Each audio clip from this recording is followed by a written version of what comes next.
Halo semua, kembali lagi di channel KDRT. Nah, kali ini gua ada di Sentul International Circuit. Dan di sebelah gua ini ada Honda Civic Vario. Tapi ada yang berbeda dari Civic Vario ini.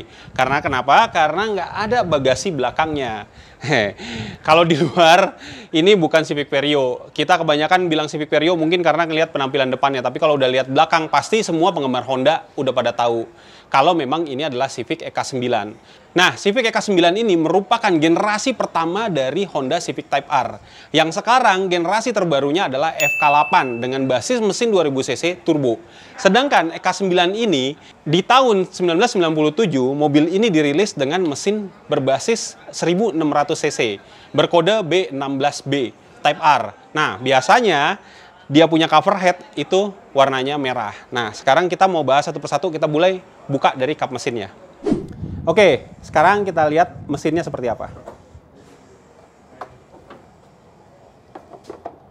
Nah, tadi kan gue bilang ya, kalau mesin basis dari EK9 itu adalah 1600 cc dan biasanya ditandai dengan covernya berwarna merah. Tapi ini karena memang udah di-upgrade.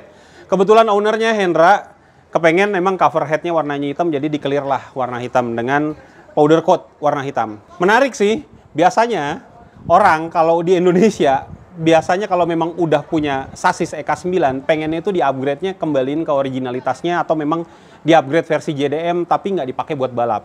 Dan memang karena memang passion Hendra cukup tinggi di dunia balap, akhirnya dia tidak memilih untuk mengupgrade mobilnya menjadi mobil hanya sekedar untuk show atau cuma gaya-gayaan doang, tapi langsung dipakai buat balapan sama dia. Nah, mesinnya ini udah di-upgrade sama Hendra. Yang tadinya basisnya B16 B1600 cc, ini udah di-upgrade dengan mesin B18C.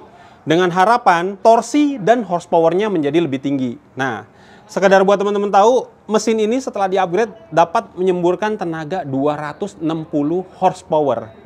Nah, sedangkan standar dari B16B itu biasanya itu sekitar basicnya dari bawaan pabrik itu sekitar 186 horsepower. Jadi lumayan signifikan kenaikan dari powernya. Nah, sekarang di sini kita lihat kelistrikannya ini juga udah dirubah. Kayak sistem coilnya ini juga udah dirubah dengan sistem direct fire, dan sistem delco-nya di sini juga udah dieliminasi. Yang mana tadinya sistem standarnya ini masih menggunakan delco, dan ini delco-nya hanya menjadi sebuah trigger aja untuk pengapiannya. Pada bagian intake di sini juga udah ada perubahan. Ini udah diganti dengan merek Praxworks, dan ini bahannya dry carbon. Dia punya runnernya juga ini cukup panjang ya. Dan ini intake karbon ini kita pernah melakukan pengetesan, ternyata memang ini sangat-sangat membantu durability, yang nyebabin power mobil juga lebih stabil ketika di dalam track. Nah, selanjutnya di sini juga ada oil catch tank yang cukup besar, dan ini dipakein selang braided, diambil dari depan yang tadinya untuk penguapan itu di sebelah belakang sini, dan ini udah dieliminasi, udah ditutup, dipindahin ke bagian depan, dibikin dengan saluran yang lebih besar. Kenapa dibikin seperti ini? Karena memang mobil ini berkompresi tinggi. Biasanya mobil kompresi tinggi penguapan olinya juga lebih banyak, dan ini supaya penguapan olinya bisa ditampung secara maksimal di tangki yang besar ini. Nah, selanjutnya di sini juga ini masih dipasangin strut bar, dan strut barnya ini dipasang di tower suspensionnya. Biasanya ada dua jenis strut bar. Strut bar itu biasa ada yang nempel ke bagian tower suspension, ada juga yang langsung nempel ke bagian suspensinya di sini. Tapi ini bagian nempel ke bagian atas tower suspension. Nah, dari sisi roll cage-nya sendiri di sini kita bisa lihat ini roll cage-nya udah tembus sampai ke bagian tower suspension. Jadi mobil jadi lebih rigid lagi dan lebih stabil.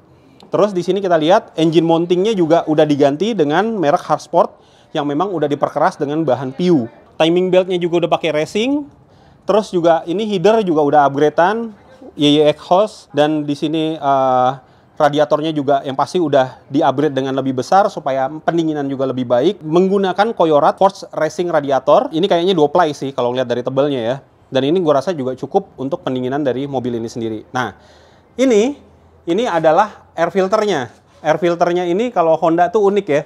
Biasa tuh ada yang ngeluarin dari merek Shimota kalau nggak salah. Ini nih.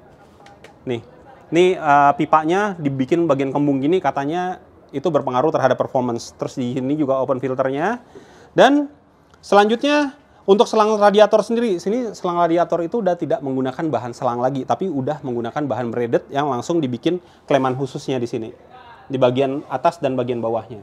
Nah, bagian wiring sendiri juga udah dibikin sangat-sangat rapi supaya memudahkan mekanik untuk melakukan perbaikan ketika terjadi masalah. Seperti soket-soket juga udah dibikin sesimpel mungkin dan kabel-kabel yang udah nggak berfungsi juga udah dibuang-buang karena itu mengurangi bobot dan memudahkan mekanik untuk melakukan perbaikan. Nah, satu lagi di sini adalah tempat booster rem. Tapi kita lihat di sini booster remnya udah nggak ada. Karena kenapa? Karena sistem pengereman dan koplingnya serta pedal gas ini udah diganti dengan pedal box. Di sini teman-teman bisa lihat di sini ada ada 3 tabung minyak remnya untuk mengatur master pedal boxnya di bagian dalam. Nah, selanjutnya di sini kita lihat bagian lampu juga, lampu sebelah kanan ini juga udah dieliminasi, udah dibikin. Kalau anak-anak racing biasanya anak-anak motor tuh bilangnya ini batok buta ya. Jadi ini memang udah dimatiin, ini cuma dibikin semacam air scoop untuk ngalirin udara ke dalam intake-nya ya, ke bagian filter. Terus bagian fog lamp ini udah dirubah fungsinya untuk ducting pengereman supaya remnya juga jadi lebih dingin. Nah, karena memang biasanya pengereman di dalam trek itu kan kita ngelakuin maksimal, apalagi pada saat fight, posisi mobil ketutup, slipstream, nggak dapat angin. Nah, ini ngemudahin supaya remnya nggak dapat siraman angin supaya lebih dingin lagi. Oke, sekarang kita lihat bagian atasnya. Nah, ini kap mesin. Kap mesin ini juga udah dibikin enteng, berbahan fiber. Bisa lihat nanti ini bahan fiber ini kita aplikasikan juga ke mobil Civic Vario The Civic Story. Nah, sekarang kita tutup dulu. Oke. Sini kita lihat di sini ada clipping gitu untuk mengunci bagian kap mesin karena memang kap mesin itu udah nggak dikunci lagi dari bagian dalam lagi, hanya dikunci dari bagian luar ini aja. Nah, selanjutnya di sini kita lihat bagian kaca depan ini juga udah diganti dengan bahan polikarbonat. Nah, kalau teman-teman lihat kemarin di postingan IG KDRT kita ngepost video onboard dari Hendra pada saat balapan di 2017 yang kena lemparan dari pecahan kaca mobil yang balap di sebelah depan. Itu mobilnya Alvin waktu itu. Mobilnya Alvin itu kena, kalau nggak salah itu kena bracket dari pegangan gardannya mobil Evo yang di sebelah depan dan itu terbang kena kaca mobilnya Alvin lepas dan kebetulan kaca mobil Alvin itu pakai kaca film. Jadi pada saat lepas itu dia menggumpal dan terbang kena kaca depan Hendra dan akhirnya pecah kayak meledak, pecah segitunya seperti itu teman-teman lihat dan itu cukup membahayakan. Nah, biasanya kenapa kita ganti dengan polikarbonat supaya pecahannya itu tidak seperti kejadian di video itu. Nah, sebenarnya ada yang lebih safety lagi kalau nggak pakai polikarbonat. Nama bahannya itu Lexan. Lexan ini semacam polikarbonat tapi dia lebih kuat dan itu memang diperuntukkan untuk mobil-mobil balap di luar seperti mobil DTM, mobil touring, mobil rally itu pakai bahan Lexan. Nah, selanjutnya di sini juga spion juga udah diganti, di-upgrade dengan menggunakan bahan karbon dan di sini fendernya juga udah nggak standar. Di sini juga udah di-upgrade, gue nggak tahu ini modelnya apa tapi lumayan keren. Di sini juga ada pembuangan anginnya ya, supaya mungkin hawa panas dari dalam ban di sini bisa keluar langsung ke bagian bodi samping. Nah, terus di pintu sendiri ini pintu yang sebelah kiri ini juga udah diganti dengan bahan fiber. Di sini list atasnya juga dibikin dengan bahan karbon dengan ada bagian yang udah dibolong-bolongin supaya anginnya lebih masuk lagi ke dalam dan ini kacanya juga udah diganti dengan bahan polikarbonat. Ke bagian pintu sebelah dalam. Di sini pintunya juga udah di-upgrade. Ini dengan door trimnya udah diganti dengan bahan karbon dan pintunya sendiri ini berbahan fiber. Ini juga pintunya udah enteng banget. Nah, terus kita lihat lagi di sini roll cage bagian dalam, ini roll cage-nya juga udah mengadaptasi roll cage 1 2 3 4 5 6 7 8. 8 titik. Biasanya umumnya mobil-mobil kayak OMR itu cukup menggunakan 6 titik. 6 titik itu di mana aja sih? Itu biasanya di pilar A kanan kiri, pilar B kanan kiri dan di bagian belakang yang menempel ke tower suspension itu kanan kiri. Tapi ini karena memang ini mobil super touring dan ini lebih kencang di-upgrade sampai ke 8 titik. 2 titik lagi itu menempel di bagian tower suspension depan yang tadi gue udah bahas duluan. Nah, sedangkan untuk palang-palangnya sendiri di sini juga kanan kirinya udah dibikin crossbar dan di sini juga ada tambahan lagi batangannya. Di belakangnya juga crossbar dan di bagian tengahnya itu udah dipasang V bentuknya supaya mobilnya jadi lebih rigid lagi. Dan kita ke sebelah kanan ke bagian kokpitnya. Oke, sekarang kita di bagian kanannya, di bagian kokpit dari pembalap. Di sini door trimnya juga udah diganti dengan bahan karbon. Namun, karena regulasi, pintu sebelah kanan ini masih menggunakan pintu standarnya berbahan plat. Nah, di sini kita bisa lihat Steeringnya juga di sini udah diganti dengan merek Nardi dan ini berbahan suede yang pasti ini nggak licin, benar-benar grip banget. Terus di sini juga ditempatin adapter supaya posisi setirnya juga lebih mundur ke belakang. Kenapa ini dipakein adapter supaya lebih mundur ke belakang? Karena memang di sini juga udah menggunakan pedal box. Yang pedal box ini juga memang posisi kaki juga pasti akan lebih mundur dan posisi duduk juga pasti akan lebih mundur. Nah, memang rencananya ke depan ini akan disetting lagi karena memang ini masih belum maksimal posisi duduknya. Hendra sih ngarapin posisi duduknya ini bisa sampai ke pilar B karena nanti mobil pasti akan lebih stabil lagi. Tapi ini masih agak kurang mundur sedikit aja. Nah, oke, selanjutnya di sini juga footrestnya. Ini juga udah dibikin pakai bahan karbon dan ini bagus banget karbonnya. Nah, selanjutnya di sini ke bagian ECU-nya. Ini juga udah menggunakan Elite 1500 Haltech. Nah, terus ini juga shifternya ini juga udah dipakein, kayaknya ini merek Ketun deh, mereknya udah diganti juga. Terus bucket seatnya ini udah pakai Bright yang ada Hans-nya dan ini kayaknya Bright FRP dan ini cukup enteng. Safety belt ini udah menggunakan safety belt 6 titik bermerek OMP. Oke, selanjutnya pada bagian dashboard. Di sini pada bagian dashboard juga udah ada pengaplikasian dash logger dengan bermerek AEM dan di sini juga ada water temp di sebelah kirinya dan di sebelah kanan di sini ada oil pressure. Dan ini sangat-sangat membantu pembalap pada saat balapan karena ini mengindikasikan mobil sedang ada masalah apa enggak. Biasanya itu kalau gua pribadi, biasa itu gua cuma ngelihat RPM dan water temp. Jadi kalau water tempnya udah panas, sudah mau menyentuh 100 berarti mobil ada masalah dan berarti gua harus ngendorin gasnya supaya mobil juga nggak ngalamin kerusakan yang lebih parah lagi. Dan sedangkan di sini dash logger ini biasanya pengaturannya banyak. Di sini ada bisa ngebaca macam-macam. Di sini ada throttle-nya, ada speed, ada voltmeternya, dan yang pasti di sini ngebaca RPM sendiri dari mobil ini. Nah, selanjutnya di sebelah kiri ini juga ada pemadam yang memang harus disediakan sesuai regulasi. Jadi ini pemadamnya pakai dua. Ini pemadam yang manual, yang aparnya bisa dicopot dan bisa dibawa pembalap keluar. Dan Hendra juga mengaplikasikan ini pemadam yang semi otomatis.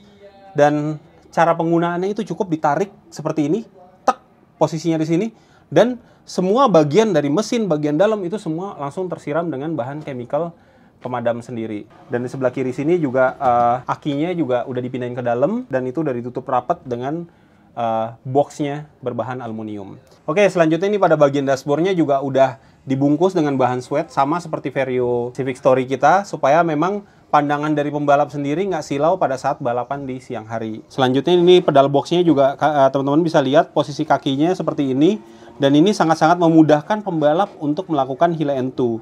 Hill and two itu adalah teknik yang dilakukan pembalap supaya engine brake dari mobil balap tidak terlalu besar. Kayak gimana kerjanya? Highland itu biasanya kayak gini nih, sambil gue contohin sedikit nih.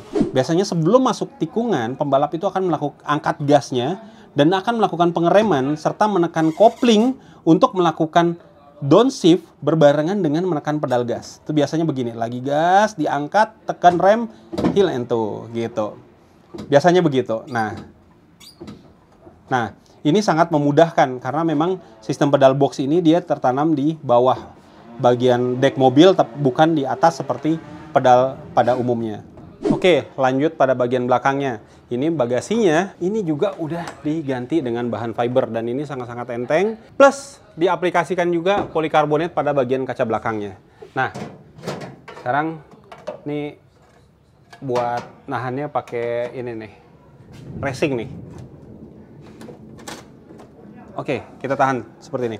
Nah, di sini kita lihat bagian tangki ini memang menurut regulasi memang harus terpisah dari kabin.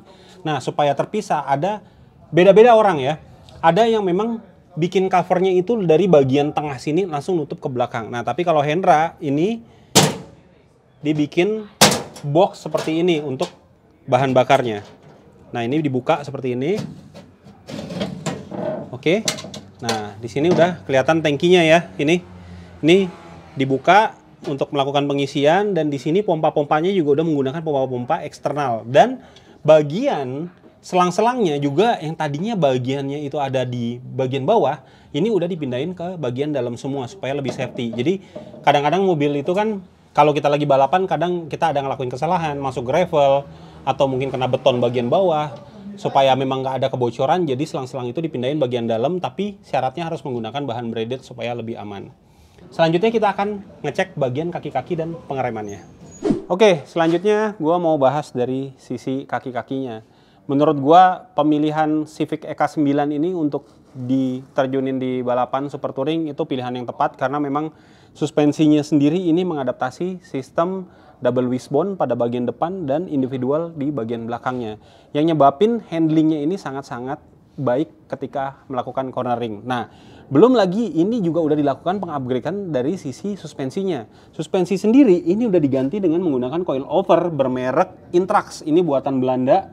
Dan Intrax ini, gue dulu juga pada saat balapan dengan Honda Civic Genio gue menggunakan suspensi Intrax ini. Ini sangat-sangat bagus dan mumpuni untuk melakukan cornering di tikungan sentul khususnya. Nah, terus selanjutnya di sini juga kita lihat ini selang pengereman ini udah diganti dengan bahan braided dan remnya sendiri ini udah dilakukan pengupgradean, diganti dengan kaliper besar bermerek Spoon 4 piston monoblock. Dan di sini piringannya sendiri udah diperbesar 300 mm. Yang standarnya itu sebenarnya adalah 262 mm.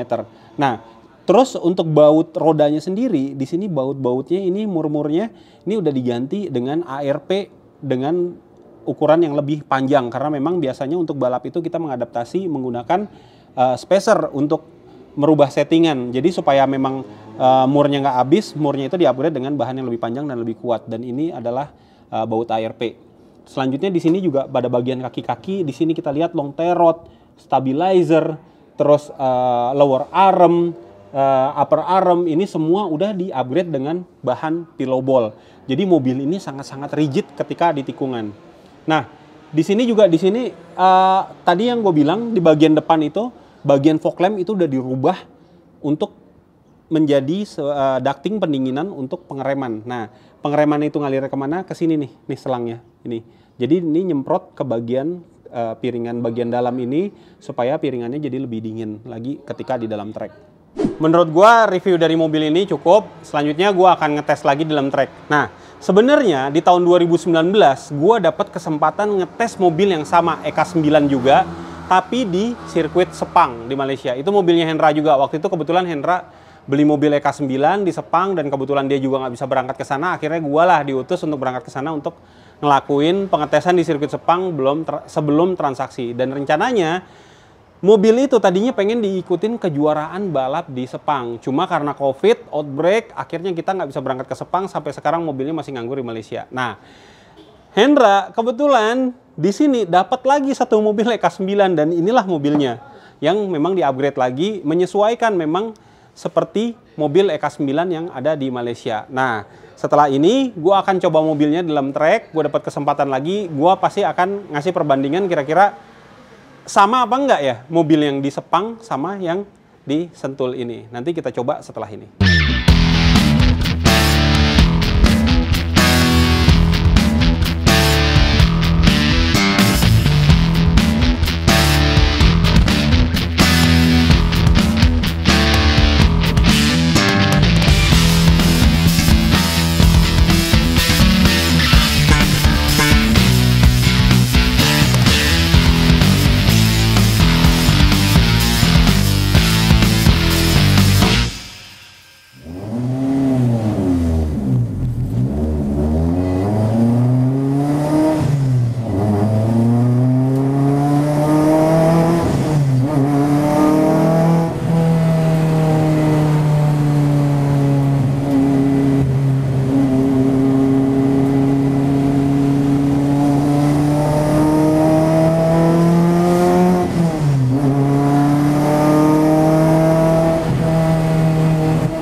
tadi gue udah dapat kesempatan buat ngetes mobil ini di dalam track. Nah, ternyata memang mobilnya nggak jauh beda handlingnya dari mobil EK9 yang ada di Sepang. Nah, memang kondisi tracknya berbeda antara Sepang dan sirkuit Sentul. Nah, ini di sebelah gue sekarang udah ada Hendra. Gue mau nanya-nanya sedikit alasan dia kenapa dia beli mobil EK9 satu lagi di Indonesia, sedangkan dia punya mobil EK9 juga di Sepang, Malaysia. Nah, bro, kenapa lo bro beli lagi nih bro? Banyak banget jajannya. Gimana bro? Jadi ya pertamanya sebenarnya pengen nyobain balap di Sepang kan. Yeah. Dan mobil ini kan kalau di Malaysia kan sebenarnya udah ibaratnya banyak lah gitu kan. Dan banyak review katanya handlingnya lebih enak daripada Estilo. Yeah. Nah sebelumnya basicnya kan gue bawa Estilo, Yeah. ya kan. Nah gue cobain cari EK9 karena sebenarnya awalnya kebetulan karena ada body cell doang dapat bangun. Nah ternyata pas dicoba memang handlingnya kalau gue rasain dari Estilo sih lebih enak jauh. Karena mungkin wheelbase-nya juga lebih panjang gitu lah. Cuman ya karena risetnya juga masih belum dapat, ya belum dapat waktu yang maksimalnya aja sih. Oh gitu ya. Gitu. Tapi ya awalnya karena emang trigger yang di Sepang itu yang gue cobain, yang di Malaysia. Nah, base lap-nya sendiri dari kemarin lo balapan itu lo udah bisa dapetin waktu berapa ya? Kalau nggak salah 146 berapa gitu ya bro? 1467 sih sebenarnya masih latihan yang nggak resminya ya, tapi di hari Jumat Sabtu Minggu itu kan. Nah kalau bisa pas balapan 147 147 ya? 147 pas balapan STC 1 ya. STC 1. Nah sekedar buat teman-teman ketahuin, mobil dengan 260 horsepower dapat waktu 146 itu menurut gue sih udah bagus banget ya. Tinggal nanti mungkin lo develop lagi kali ya untuk nyari lebih settingan mesin, suspensinya supaya lebih optimal lagi. Karena memang ini juga lo gunain pakai ring 17 ini baru ini kan ya, karena memang bannya nggak ada ya, nggak produksi yang 15-nya ya. Betul, jadi ganti 15 awalnya itu karena memang nggak ada bannya. Terus habis itu pas baru nyoba itu yang pas langsung dapat 1467 itu ya baru pakai ban 17. Tapi jauh lebih enak sih, jauh lebih enak daripada 15. Karena memang nggak gampang sih ketika kita ganti dari ring 15 ke 17, karena memang itu pasti ada penyesuaian rasio lagi, yang pasti sih final gear mesti nyari lagi bro ya. Benar, rasionya masih ya belum ketemu. Masih belum ketemu. Nah itu yang mesti jadi PR Hendra lagi buat tahun ini balapan di Super Touring. Nah mudah-mudahan di tahun ini Hendra juga bisa jadi juara nasional di Super Touring. Nah amin. Bro, ini rencananya ini kan 1800 ya? 1800. Tapi lo turun di kelas 2000 cc. Kelas 2000 cc. Rencananya ada lo upgrade lagi nggak mesinnya? Untuk lo naikin lagi supaya ini kan 260 horsepower nih. Sedangkan yang kelas 2000 cc itu rata-rata horsepower udah main di 300-an. Hendra dengan 260 tentu meskipun bisa buat nguber tapi kan lumayan keteteran dari sisi mesin gitu kan. Pasti kan dia bawanya nge-push banget dari sisi, harus lebih optimal lagi. Nah, mesin sendiri pengen lo upgrade lagi nggak? Mesin pasti di-upgrade. Jadi target gue sih sebenarnya di tahun ini nih pengen upgrade mesin ketemu di 290 ke atas. Ya kan maksudnya berarti masih pasaran tuh. Jadi kalau kita kan sama-sama balap kan misalnya base time itu kan sebenarnya emang kita maksimal banget di QTT gitu kan. Tapi kalau di race-nya sebenarnya juga masih bisa masuk rata-rata karena kalau gue lihat di race-nya di 2000 juga masih main di 45 46. Kadang-kadang malah ke 47. Tapi kalau di QTT mah udah gila-gila. Ada yang 143, 44 gitu. Tapi ya basicnya mereka udah basic HP-nya ya di 290 ke atas. Gitu. Sama ya itu drivetrain paling. Drivetrain. Kalau kaki-kaki sih ya mungkin setting-setting aja ya, seperti yang lo tadi cobain gitu sih. Anyway, gue makasih banget nih udah dikasih kesempatan buat review mobil ini. Mudah-mudahan di tahun ini EK9-nya sama lo juga bisa berprestasi dan jadi juara nasional di kelas 2000 cc Super Touring. Siap. Nah, buat kalian yang suka sama video kita, silahkan like, komen, dan subscribe. Sampai jumpa di video selanjutnya.